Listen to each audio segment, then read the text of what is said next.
नमस्कार दोस्तों, I hope आप सब अच्छे होंगे। मेडिकल सोशल सर्विस ऑफिसर के लिए जो वैकेंसी आई है उसको लेके बहुत सारे क्वेरीज थे लोगों के। उनमें से हमने कुछ लाइव सेशन में डिस्कस किया था।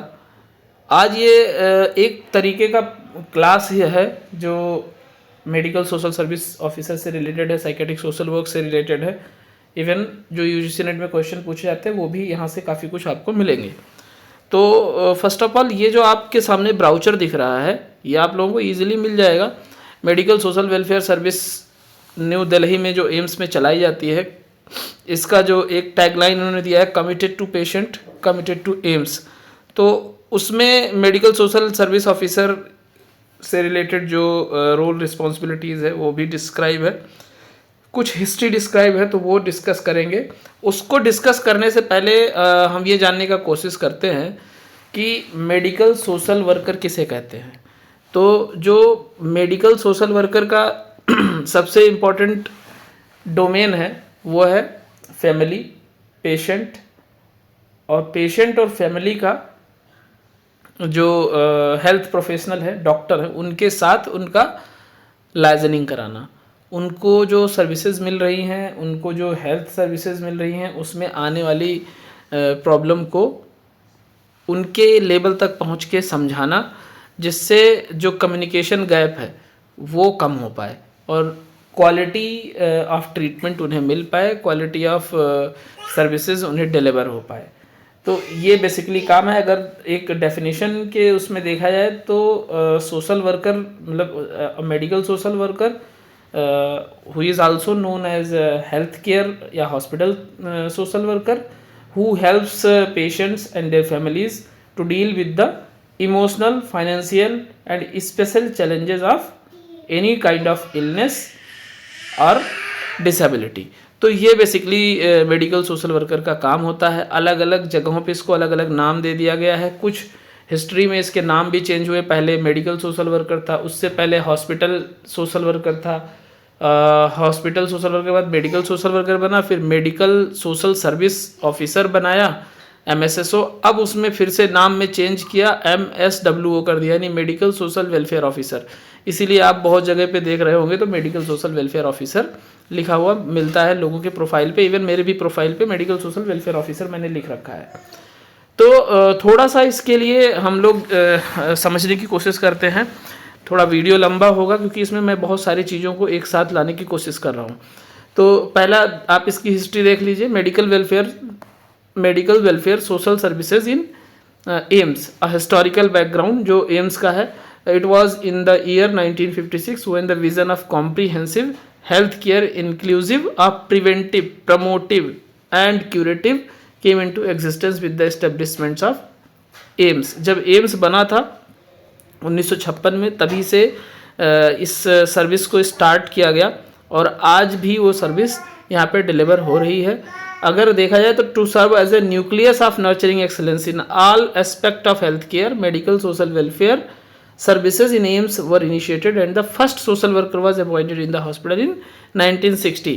तो 1960 में पहला मेडिकल सोशल वर्कर जो है एम्स में अपॉइंट किया गया था।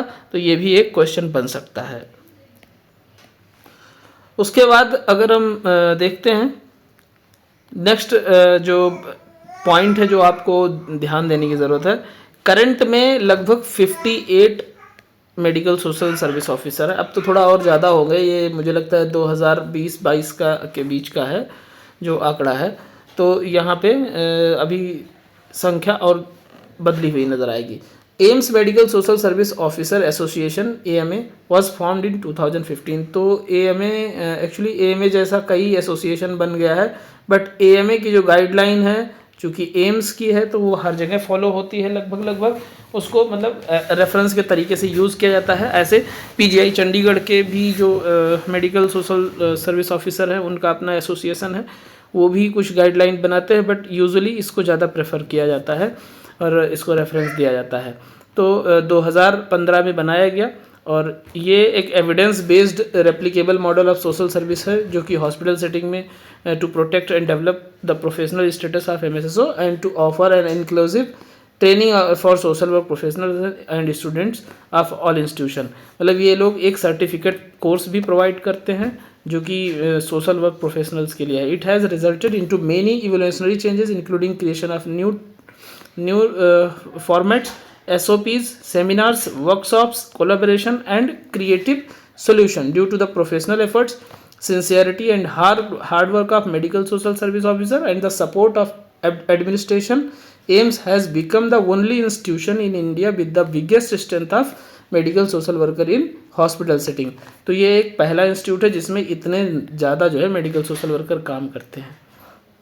सबसे इम्पॉर्टेंट चीज़ एक ये भी है कि जहाँ स्ट्रेंथ ज़्यादा होती है वहाँ वो इजीली अपनी बात रख पाते हैं। उस टाइम जो अभी भी डायरेक्टर हैं एम्स के, डायरेक्टर एम्स न्यू दिल्ली के तो नहीं है, लेकिन अभी भी ये सारे एम्स एसोसिएशन के चेयरपर्सन हैं प्रोफेसर रणदीप गुलेरिया, तो उनके तरफ से जो एक मैसेज था वो इसमें है।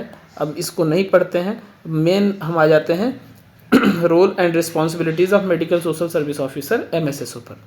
तो पहला role and responsibility case management, service coordination and multi disciplinary team work. Case management में देखो क्या है कि अभी जिस तरीके से लिखा है ऐसे चीज़ें 100% नहीं हो पाती हैं, क्योंकि इतनी अवेयरनेस भी नहीं है हर जगह और इतना नॉलेज भी नहीं है MSSOs को, जितने भी नए हैं। तो जो पुराने हैं उनको तो पता है। तो to create a therapeutic network among the patient, doctor, family and the community for the management to psychosocial and economic aspect of the illness. अब आप कहोगे कि ये नया है वर्ड साइकोसोशल। ये साइकोसोशल जो है ना, ये बहुत ज़्यादा यूज़ होने वाला टर्म बन गया है सोशल वर्क फील्ड में, स्पेशली साइकेट्री में। तो एक और टर्म यूज़ होता है बायोसाइकोसोशल मॉडल। तो ये एक तरीके का मॉडल है जिसमें हम देखते हैं कि किसी भी पेशेंट को अगर कोई प्रॉब्लम होती है तो उस पर क्या साइकोलॉजिकल इम्पैक्ट होता है, क्या उस पर सोशल इम्पैक्ट होता है, क्या बायोलॉजिकल इम्पैक्ट होता है। तो वही है बायोसाइकोसोशल मॉडल। यहाँ पे साइकोसोशल मॉडल मतलब कि उसको अगर साइकोलॉजिकल कोई हेल्प की नीड है तो वो एक सोशल वर्कर प्रोवाइड करेगा। सोशल नीड है, इकोनॉमिक एस्पेक्ट है, अगर कुछ इकोनॉमिक एस्पेक्ट मतलब कि अगर बहुत पुअर है पेशेंट तो उसका इलनेस का ट्रीटमेंट ज़रूरी है, और उस ट्रीटमेंट के लिए अगर उसका बिल्कुल पैसा नहीं है तो वो किस स्कीम में, आयुष्मान भारत स्कीम में या कोई स्टेट का सेपरेट स्कीम है उसमें, या किसी जो है फंड है जिससे वो ट्रीटमेंट उसका कराया जा सकता है। तो ये सारा केस जो है वो MSSO देखता है। केस मैनेजमेंट में उसका केस मैनेजमेंट में बेसिकली उसको जब बेनिफिट दिलानी होती है, चाहे वो रिहेबिलिटेशन से हो, चाहे वो ट्रीटमेंट से हो, और चाहे वो किसी डिसेबिलिटी सर्टिफिकेशन से रिलेटेड हो, तो वहाँ पे MSSO का रोल इंपॉर्टेंट हो जाता है। नेक्स्ट पॉइंट पे देखेंगे, to do case management and the coordination of services both within and external to the health care service to help the team in discharge planning and making protocols. अब देखो दूसरा point पहले समझ लेते हैं कि केस मैनेजमेंट कैसे करता है। अगर उस प्रॉब्लम का सॉल्यूशन हॉस्पिटल के अंदर है तो भी MSSO हेल्प करता है, और एक्सटर्नल एजेंसी से है। सपोज करो किसी बेंचमार्क डिसेबिलिटी है, किसी को लोकोमोटर डिसेबिलिटी, लोकोमोटर मतलब कोई फिजिकल डिसेबिलिटी है, तो ऐसे कंडीशन में उसको सपोज करो एलिम्को से कोई असिस्टिव प्रोस्थेटिक डिवाइस मंगाना है, ठीक है। तो अब जो डिसेबल्ड है उसको नहीं पता कि कहाँ से कैसे हम अप्लाई करेंगे, तो ऐसी केस में इसको रिहेबिलिटेशन के उसमें रखेंगे। ऐसे केस में MSSO उसको बताता है कि कैसे सर्टिफिकेट बनेगा, कैसे आपका मतलब कितना इनकम है उसका सर्टिफिकेट बनेगा, और अप्लाई कैसे करना है, ये सारा चीज़ MSSO करता है। टू हेल्प, थर्ड वाला पॉइंट पे देखते हैं, to help the team in discharge planning and making protocols. Discharge planning में मतलब हॉस्पिटल में बहुत सारा जो है टीम रहता है, कंफ्यूज हो जाता है पेशेंट कि कौन JR है, कौन SR है, कौन फैकल्टी है और कौन नर्सिंग ऑफिसर है। अब इसमें या ऐसा कह लो कि जो रिसेप्शन पे बैठे होते हैं, जो जिनके पास फाइल जाती है फाइनली डिस्चार्ज के लिए, बिल क्लियर होता है, ड्यूज़ क्लियर होते हैं, तो वो कन्फ्यूज़ हो जाता है कि हम किससे बात करें। तो ऐसे में MSSO हेल्प करता है कि किस तरीके से उसका जो है डिस्चार्ज बने और उसको फॉलोअप पे कब आना है वो बताए, ईजी वे में उसको समझा पाए। तो ये सारा चीज़ जो है, जितने तीनों पॉइंट्स है, ये मेजरली बहुत ज़्यादा इंपॉर्टेंट हो जाते हैं। उसके बाद सेकंड पे देखते हैं management of patient welfare services. अब पेशेंट से रिलेटेड जो वेलफेयर सर्विसेज है उसका मैनेजमेंट क्या होगा? To facilitate the dispensation of free medicine and surgical items to the poor patient. अब आप लोगों को लगेगा कि यार मेडिसिन तो फ्री होता है, मेडिसिन वगैरह जो फ्री होता है वो डिस्ट्रिक्ट हॉस्पिटल तक होता है या कुछ स्टेट के मेडिकल कॉलेजेस में। कब फ्री होता है? जब IPD में होता है, नॉट OPD, ठीक है। IPD में होगा पेशेंट, जब एडमिट होता है तो फ्री होता है। जब वो हायर सेंटर में आता है, हायर सेंटर मतलब tertiary care centre. Tertiary care में क्या हो गया? रिसर्च सेंटर, जैसे एम्स हो गया, जिपमर हो गया, KGMU हो गया, ठीक है, चंडीगढ़ PGIMR हो गया, SGPGI हो गया, ये सब रिसर्च सेंटर है। यहाँ सिर्फ ट्रीटमेंट ही नहीं होता, रिसर्च भी होता है। तो ऐसे जगहों पे जो बहुत ही नॉमिनल चार्जेस होते हैं, मेडिसिन के भी नॉमिनल चार्जेस होते हैं, जो सर्जिकल आइटम्स लगते हैं नॉमिनल चार्जेस होते हैं, सर्जरी के भी और डायग्नोस्टिक प्रोसेस के भी। तो वो अब ये समझ लो यहाँ पे 30 रुपीज़ है एक्सरे का, तो अब 30 रुपीज़ भी नहीं होते हैं कुछ पेशेंट के पास। तो ऐसे कंडीशन में उसको जो है मेडिसिन और सर्जिकल आइटम कैसे फ्री मिले, ये जो है MSSO को देखना पड़ता है। To exempt hospital charges of BPL and indigent patient. अब BPL एंड इंडिजेंट पेशेंट आप कैसे निर्धारित करोगे जब तक उसके पास कार्ड नहीं है? सपोज करो BPL भी नहीं है। अब हाँ, राशन कार्ड डाउनलोड करने की प्रोसेस क्या, ये भी आपको पता होना चाहिए, ठीक है। कहाँ से कैसे डाउनलोड होगा, किसके हेल्प से होगा? तो BPL का मतलब बिलो पॉवर्टी लाइन, अब BPL के जगह पे PHH बनने लग गया है, ठीक है। अंत्योदय बनता है, तो वो सब कार्ड के बारे में आपको पता होना चाहिए। और उसके बाद में नेक्स्ट पॉइंट है to provide railway concession facility to out station patient as per government rules and ensure the regular follow up of the patient. बहुत सारे ऐसे पेशेंट हैं जो जिनके पास पैसे की भी दिक्कत है, आने जाने की भी दिक्कत है, रेलवे के चार्जेस भी नहीं वो दे सकते, फेयर नहीं दे सकते। तो ऐसे कंडीशन में आप आउट स्टेशन पेशेंट को जो 200, 400, 500 किलोमीटर दूर से आ रहे हैं, उनको किस रूल के तहत उनका जो टिकट का फेयर है वो माफ़ करा सकते हो, तो वो भी आपका काम है। To facilitate the accommodation facilities to out station patient. अब ये सारा काम दिल्ली में सब फेल हो जाता है, क्योंकि दिल्ली में इतना क्राउड है। दिल्ली एम्स में अभी आज एक टाइम्स ऑफ इंडिया का न्यूज़ है कि वहाँ पे MRI के लिए 3 ईयर का मिल रहा है डेट। यानी आज आपको डॉक्टर ने MRI के लिए बोला है तो आपको 3 साल बाद का डेट मिल रहा है MRI कराने का। तो इतनी बुरी स्थिति है, जस्ट बिकॉज ऑफ हर लोग दिल्ली एम्स भाग जा रहे हैं कि चलो वहाँ इलाज कराएंगे, जबकि उनके नियर बाई जो हॉस्पिटल्स हैं, PGI हॉस्पिटल हैं या मेडिकल कॉलेज है, उसमें नहीं कराते। तो ये भी आपका काम हो जाता है कि एकोमोडेशन उनको कैसे प्रोवाइड हो जो आउट स्टेशन पेशेंट हैं। तीसरा है management of financial assistance. Financial assistance में लगभग चीज़ें हमने आपको जो बताई है वही चीज़ आ जाएगा कि कौन सा स्कीम है जिससे उसका फ्री हेल्प हो जाए। To help arrange financial support. अब तो बहुत जगहों पे CSR के प्रोजेक्ट्स हैं, तो जब कुछ नहीं होता तो CSR के फंड से उनका ट्रीटमेंट कराया जाता है। For carrying out patients treatment where needed from governmental schemes, that is umbrella scheme of Rashtriya Arogya निधि। राष्ट्रीय आरोग्य निधि जो रेयर डिजीज़ के लिए है, ठीक है। राष्ट्रीय आरोग्य निधि में 3 तरीके की डिजीज़ हैं, तो वो भी किसी सेपरेट वीडियो में बताऊंगा। PMNRF, CMRF, vice president discretionary grant, HMDG etcetera. To tap out financial resources through NGO, trust, CSR units and voluntary donors for the patient who are not eligible under the government scheme. जो government के scheme में नहीं आता वो NGO, trust और CSR से कैसे हो सकता है। उसके बाद जो चौथा है वो है आयुष्मान भारत प्रधानमंत्री जन आरोग्य योजना। ये सबसे इम्पॉर्टेंट है। अगर ये इसके लिए एलिजिबिलिटी है तो कभी कभी 24 आवर्स में भी अगर नया कार्ड आप अप्लाई करते हो तो वो जो है अप्रूव हो जाता है, तो इसमें भी आप हेल्प कर सकते हो। या जिसका है आयुष्मान, उससे कोऑर्डिनेट करके कैसे उसको कहाँ पे एक्टिव कराना है कार्ड को, पेशेंट को एडमिशन कराने की क्या प्रोसेस है आयुष्मान भारत में, वो सारा चीज़ बता के इम्प्लीमेंट करा सकते हो। To guide and monitor the work of PMAMS यानी प्रधानमंत्री आरोग्य मित्रास। अब प्रधानमंत्री आरोग्य मित्र जो बैठते हैं वो हॉस्पिटल में ही बैठते हैं, कुछ डिस्ट्रिक्ट हॉस्पिटल में भी बैठते हैं जहाँ कार्ड का जो है बनाया जाता है। एंड PCMS मतलब patient care managers in the implementation of the programme to coordinate with NHA national health authority and state health agency. तो अगर कोई मेजर इशू आता है, जैसे अभी भी आयुष्मान भारत में मेजर इशू क्या है, इसमें मेंटल इलनेस वाले पेशेंट का कोई भी सैंक्शन ही नहीं है उसमें।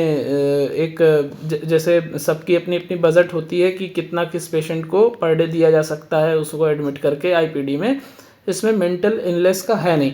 इसको हमने लिखा भी है नेशनल हेल्थ अथॉरिटी को। तो इस तरीके के अगर केस आते हैं तो आप इनसे कोऑर्डिनेट भी कर सकते हैं। फिफ्थ पॉइंट है facilitation of services available for EWS economic weaker section patient. तो देखा जाए तो इकोनॉमिक वीकर सेक्शन के लिए सेपरेट ऐसा कुछ नहीं है, बट उसी में जो PMJAY है, RAN है या CSR के प्रोजेक्ट से वहीं से दिया जाता है, या कुछ हॉस्पिटल का अपना फंड होता है वो भी दिया जाता है। To advocate and coordinate their referral for EWS पेशेंट। काउंसलिंग छठवां है पॉइंट, काउंसलिंग इंपॉर्टेंट हो जाता है। Therapeutic and crisis intervention.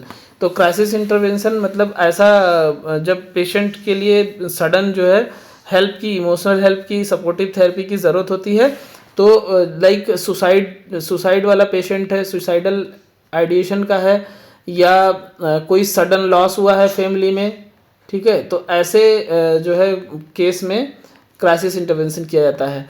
तो to provide counselling and targeted therapeutic intervention to address adjustment to diagnosis, trauma, possible role changes, emotional/social responses to illness and treatment aimed at helping patients, families, care providers seeking treatment in hospital। Suppose करो किसी patient को diagnosis बना दिया अचानक से कि ये जो है इसमें इतना खर्चा आएगा, सपोज करो 2 लाख का खर्चा आएगा। अब जिसके पास 1000 रुपये नहीं है उसको 2 लाख का खर्चा बता देंगे, भले ही आप उसको किसी प्रोजेक्ट में किसी CSR के फंड से या हॉस्पिटल के फंड से उसका माफ़ करा दो, बट उसको तो एक तरीके का बहुत बड़ा प्रॉब्लम क्रिएट हो जाएगा ना, इमोशनल। तो उस कंडीशन में आपको काउंसलिंग करना है। प्लस लिटरली अगर उसको सुसाइडल आइडिएशन आ रहा है या सुसाइडल अटेम्प्ट किया है कभी, तो उस पेशेंट के साथ आपको एक इंक्लूसिव और कॉम्प्रिहेंसिव ट्रीटमेंट की ज़रूरत है, इमोशनल सपोर्ट की ज़रूरत है। तो वहाँ भी आपकी रोल बहुत इंपॉर्टेंट हो जाती है। To empower and enable the patients through comprehensive psychosocial assessment and case work so that he/she can cope up with the illness/disability। मतलब अगर कोई मेजर डिसेबिलिटी हो गई है एक्सीडेंट की वजह से, हेड इंजरी हो गई है, पैरालाइज हो गया है, तो उसके लिए तो बहुत बड़ी प्रॉब्लम है ना। वहाँ पे आपको उसको इमोशनल सपोर्ट की ज़रूरत है पेशेंट को, तो वहाँ पे आप उसको हेल्प कर सकते हैं। To provide support in the case of bereavement, grief and loss, support work in order to improve coping mechanism and psychosocial outcomes in relation to depression, disability, suicide, sudden and traumatic death। मतलब traumatic death और suicide या disability अगर घर में किसी का हुआ है तो केयर गिवर के साथ ये इश्यूज आ सकते हैं, या कि कोई खुद ही किसी ने डिसेबिलिटी मतलब किसी को जो है कोई इंजरी हुई उसकी वजह से डिसेबिलिटी हो गई, एक हाथ ही चला गया, तो उसके लिए ब्रीवमेंट थेरेपी, ग्रीफ थेरेपी या ग्रीफ काउंसलिंग, ब्रीवमेंट काउंसलिंग भी बोलते हैं, आप कर सकते हो। इसमें बेसिकली डाबडा प्रिंसिपल यूज़ होता है। सबसे पहले इंसान डिनायल करता है, उसके बाद में एंगर आता है, फिर बार्गेन करता है, फिर डिप्रेशन का फेज आता है, इन लास्ट वो एक्सेप्ट करता है। तो ये प्रिंसिपल हम फॉलो करते हैं इस टाइप की काउंसलिंग में, तो आप हेल्प कर सकते हो। उसके बाद में 7th जो है वो है group work and community organisation. Group work में क्या करते हैं, to disseminate health education and health awareness through IEC। IEC क्या है, इंफॉर्मेशन, एजुकेशन और कम्युनिकेशन, IEC, ठीक है। इंफॉर्मेशन, एजुकेशन, कम्युनिकेशन के थ्रू कम्युनिटी में अवेयरनेस जो है फैलाना। उसके बाद में नेक्स्ट है टू ऑर्गेनाइज हेल्थ कैंप्स, जैसे ब्लड डोनेशन कैंप हो गया, एड्स अवेयरनेस कैंप हो गया, आई डोनेशन कैंप हो गया, या ऑर्गन डोनेशन कैंप हो गया, not only eye. To create awareness among the people to stimulate people's participation in health care programme. लोगों का क्या योगदान हो सकता है लोगों के जो है स्वास्थ्य संबंधी सुरक्षा के लिए, स्वास्थ्य संबंधी देखभाल के लिए। To conduct group activities for specific groups of patient and their attendance. Next है आठवां बहुत इंपॉर्टेंट हो जाता है, अभी बहुत जो है नोटो और सोटो ट्रेंडिंग में है। अभी आपने देखा होगा एक आई थिंक पीजीआई चंडीगढ़ से ऑर्गन लेके गया था, एक बॉडी से जो ऑर्गन मिला था फॉरेन का था वो लड़का, और उसने कई लोगों की जान बचाई, कई लोगों को नई जिंदगियां दी है। तो ये बहुत ज़्यादा ट्रेंडिंग है न्यूज़ में। To motivate and coordinate the organ donors and transplantation through organ retrieval banking organisation ORBO. ये फुल फॉर्म याद कर लो, पक्का है, ये क्वेश्चन बन सकता है। क्या है? Organ retrieval banking organisation ORBO. To coordinate the renal authorisation committee meeting and assessment of unrelated kidney donors as per the transplant of human organ act 1994। तो ह्यूमन ऑर्गन एक्ट कब आया? 1994 में आया, याद कर लेना। To act as an axis of the wheel of multidisciplinary cadaver donor transplant team and play an important role at every stage of cadaver organ donation and transplantation. To facilitate donors and to organize promotional activities for organ donations. To conduct research studies on the issues related to organ donation and transplantation. इससे related क्या problem आ रही है, इस पे भी research पे भी आपको काम करने के लिए बोला जा सकता है। To assist the hospital authorities in registration and renewal of registration for different organ transplants. जो ऑर्गन डोनेशन करना चाहते हैं उनके लिए सरकार ने डिजिटल प्लेटफॉर्म पे भी एक प्रॉपर चैनल बना दिया है, तो वहाँ पे आप रजिस्ट्रेशन कर सकते हो, बॉडी डोनेशन भी कर सकते हो, यानी पूरी एनाटॉमी भी डोनेशन कर सकते हो, पर्टिकुलर बॉडी के ऑर्गन्स भी डोनेट कर सकते हो। After your death your parents या आपके फैमिली के मेम्बर्स हैं वो कांटेक्ट करेंगे, तो जो भी एक पर्टिकुलर टाइम है उसमें आपको आप तक वो पहुँच जाएंगे। इमरजेंसी मेडिकल सोशल सर्विसेज में क्या आता है?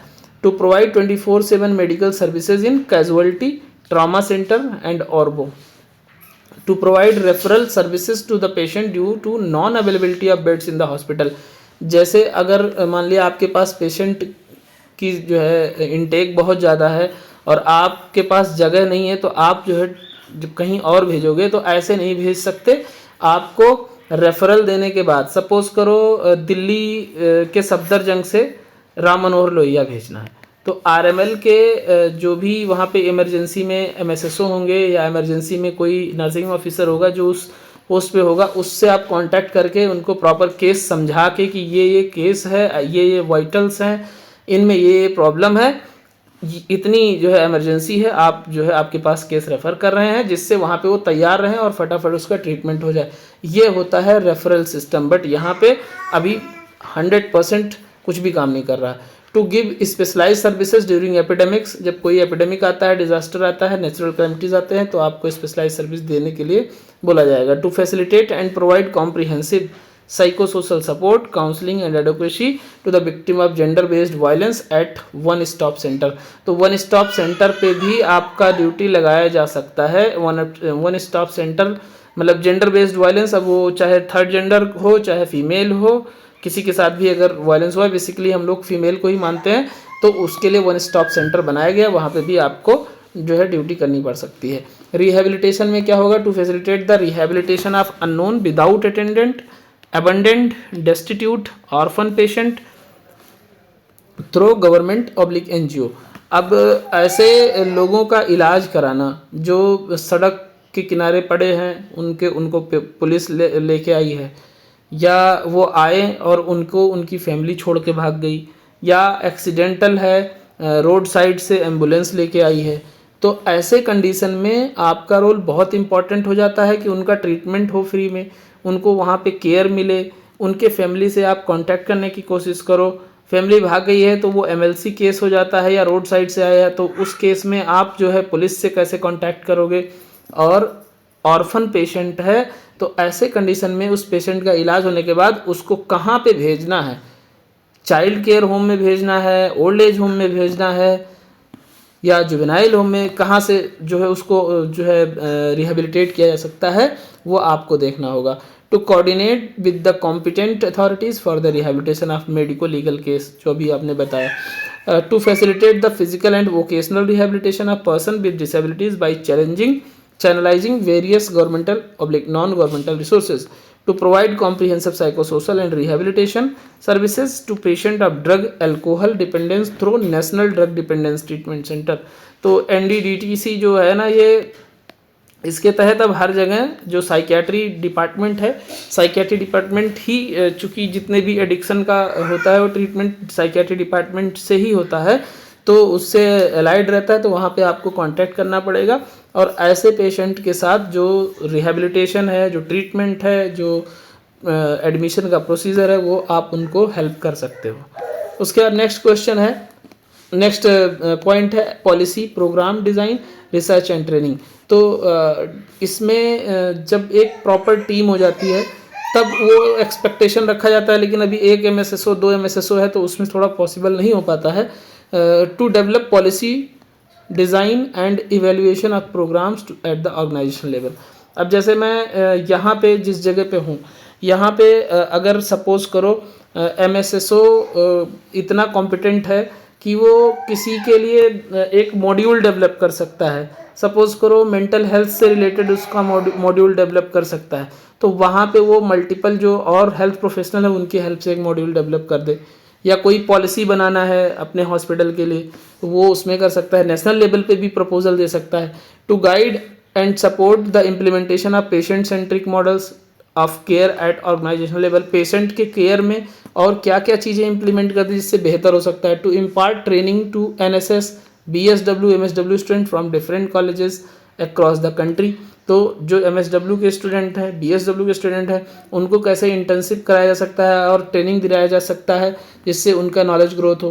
To impart training to the medical, non medical students and paramedical staff, इन लोगों को भी कैसे ट्रेनिंग दिया जा सकता है। To engage in psycho social economic research and publish research papers in various national oblique international journals, books etcetera. 12th है planning and administration, hospital administration के साथ कोऑर्डिनेट करके, वेरियस डिपार्टमेंट के साथ कोऑर्डिनेट करके पेशेंट वेलफेयर की जो activities है वो कैसे और एनहांस हो सकती है, पेशेंट फ्रेंडली कैसे हो सकता है, इस पे ध्यान दिलाया जा सकता है एडमिनिस्ट्रेशन को। To coordinate with the computer facility for digitalisation of the medical social services, जो सर्विसेज हैं उसको डिजिटलाइज कैसे किया है।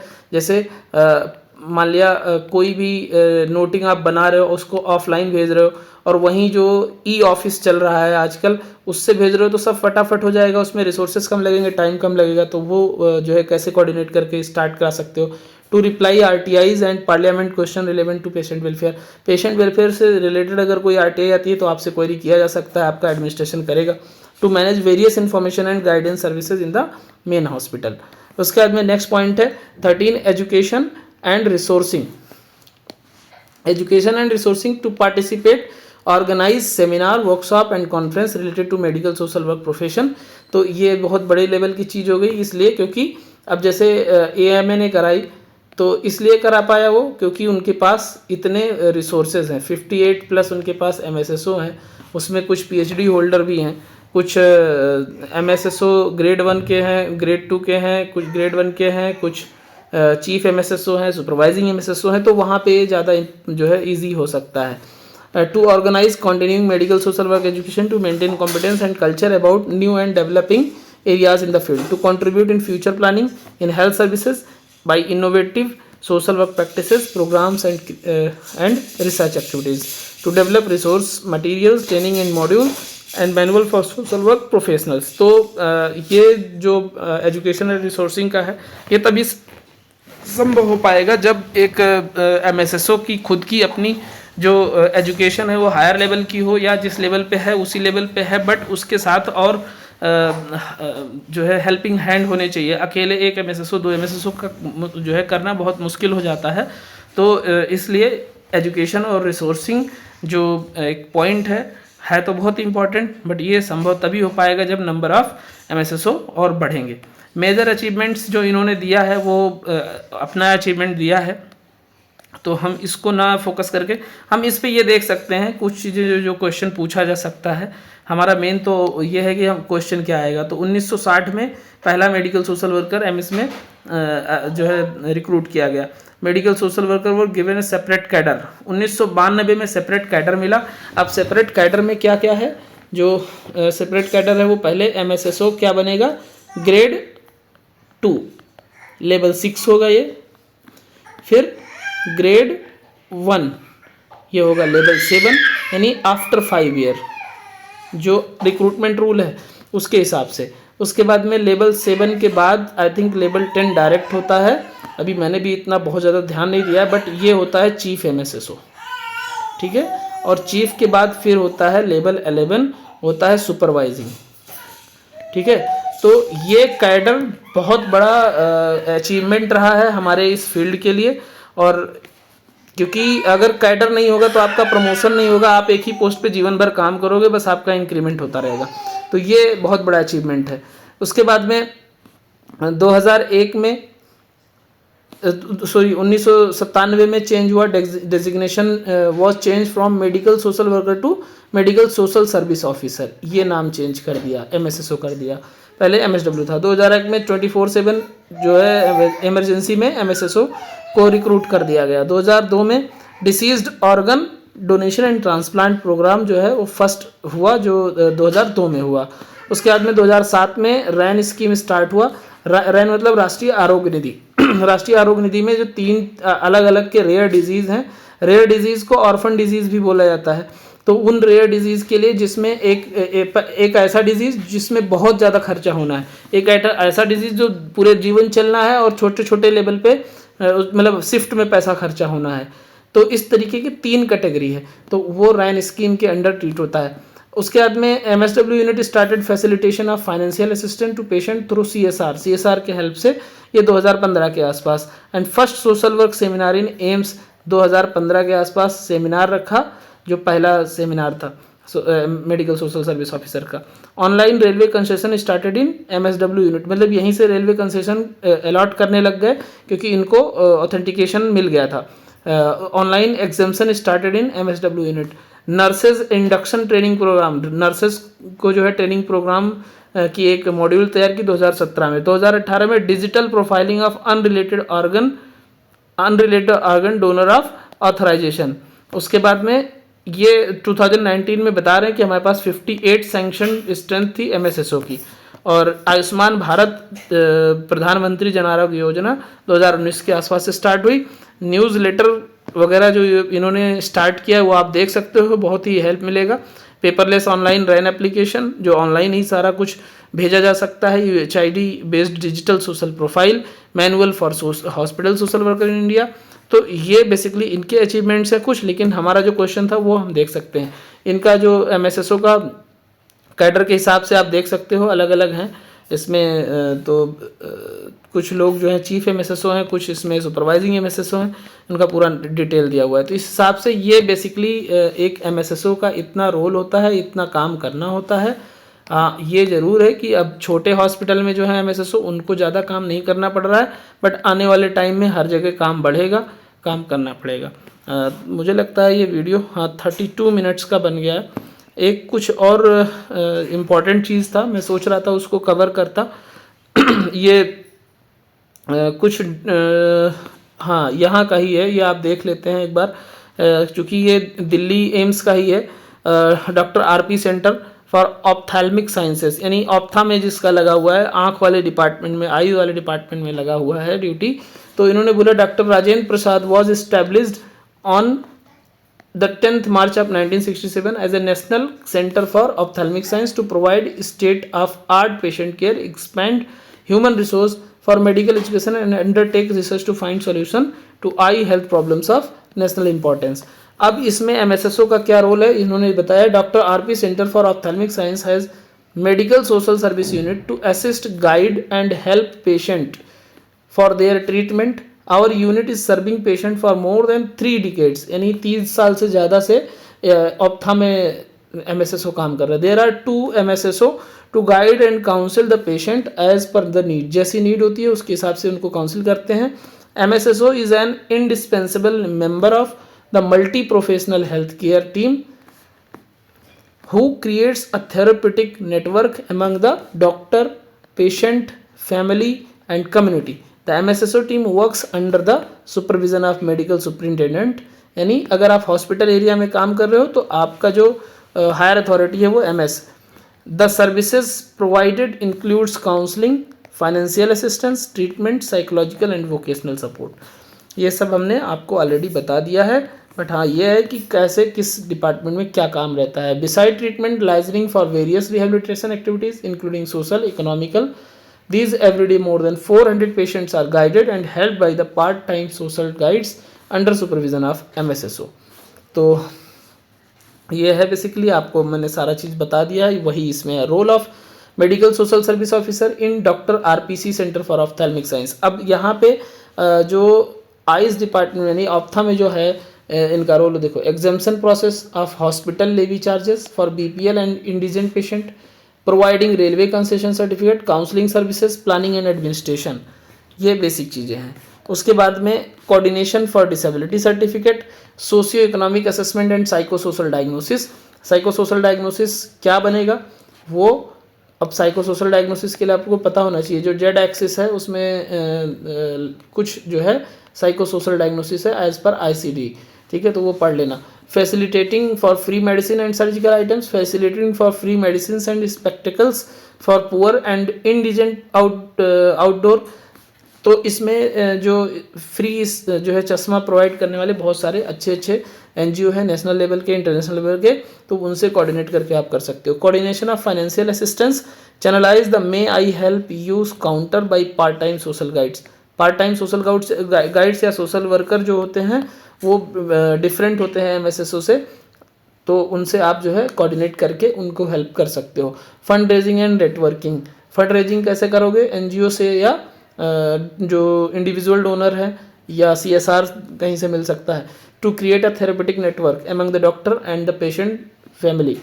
To ensure protection of the basic rights. अगर पेशेंट का कोई राइट है वो ह्यूमिलेट हो रहा है, वायलेट हो रहा है, तो वहाँ पे आप उसका जो है एडवोकेसी कर सकते हो. To coordinate with the ophthalmologist, technical staff, record section and liaising with various departments of the main hospital along with the doctor RP centre and hospital administration. तो ये बेसिक जो है रोल है एक सेपरेट डिपार्टमेंट में.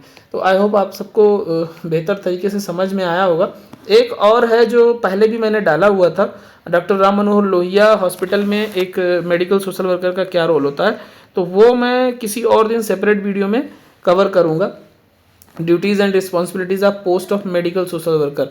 तो इसमें 15 point है, तो कोशिश करूँगा इसको 15 पॉइंट को काफ़ी कॉम्प्रिहेंसिव वे में एक्सप्लेन करने की. आज के लिए इतना ही रखते हैं. तो आज से ऑफिशियली आप समझ लो कि एक नया क्लास स्टार्ट हो गया है. तो इसको मैं पहला ही क्लास नाम दे देता हूँ, बाकी और भी डाले हुए हैं हमने. तो आज से मैं MSSO KGMU करके बना देता हूँ प्लेलिस्ट, और वहाँ से आपको एक्सेस मिल जाएगा. बाकी जो UP UMS का MSSO का है और AIMS CRE का और ESIC सोशल वर्क का, वो 3 अलग अलग प्लेलिस्ट हैं जिसमें वीडियोस पड़े हैं. वो सारा आप देख डालो, बहुत हेल्प मिलेगा. मैं फिर से रिवीजन कराऊंगा, कुछ पेपर है उसको और कॉम्प्रिहेंसिव वे में, तो आपका वो भी कवर हो जाएगा. बट ये है कि एक बार रिवीजन आपका हो जाएगा तो ज़्यादा अच्छा रहेगा. आई होप आप सबको समझ में आया होगा. नहीं समझ में आया होगा तो कोई दिक्कत नहीं है, एक बार में समझ में नहीं आता है, थोड़ा सा 1-2 बार रिवीजन करोगे आ जाएगा. और सिली क्वेश्चन मत भेजा करो, एग्ज़ाम कब होगा. भाई मैं एम्स के या KGMU के एडमिनिस्ट्रेशन में नहीं हूँ और मुझे नहीं पता कब होगा एग्ज़ाम, जैसे आपको नहीं पता. बिल्कुल वैसे ही जैसे ही आएगा फिर उस पर अपडेट वेबसाइट पे वो आपको पता चल जाएगा. लिंक जैसे एक्टिवेट होगा आपका ऑनलाइन होने लग जाएगा. कुछ चीज़ें सिंसियरिटी लाओ, क्योंकि इतने बड़े जिम्मेदारी वाले पोजीशन पे आपको जाना है. अगर आपको छोटी छोटी सर्फिंग की स्किल नहीं आती, आपको ये देखना नहीं आता कि लिंक एक्टिवेट हुआ कि नहीं, तो फिर सक्सेस होना तो बहुत दूर की बात है ना. तो छोटी छोटी जो ये सिली क्वेश्चंस होते हैं, प्लीज़ इसको स्टॉप करो, क्योंकि मैं भी इरिटेट हो जाता हूँ देख देख के. मैं भी वर्किंग हूँ तो अपना भी प्राइवेट टाइम होता है, बड़ा कन्फ्यूज़न लगता है कि इसका रिप्लाई करूँ या ना करूँ. ठीक है, तो आप एक रेलेवेंट क्वेश्चन पूछें, टेलीग्राम पे भी क्वेश्चन पूछ सकते हैं. मिलते हैं नेक्स्ट वीडियो में. Thank you.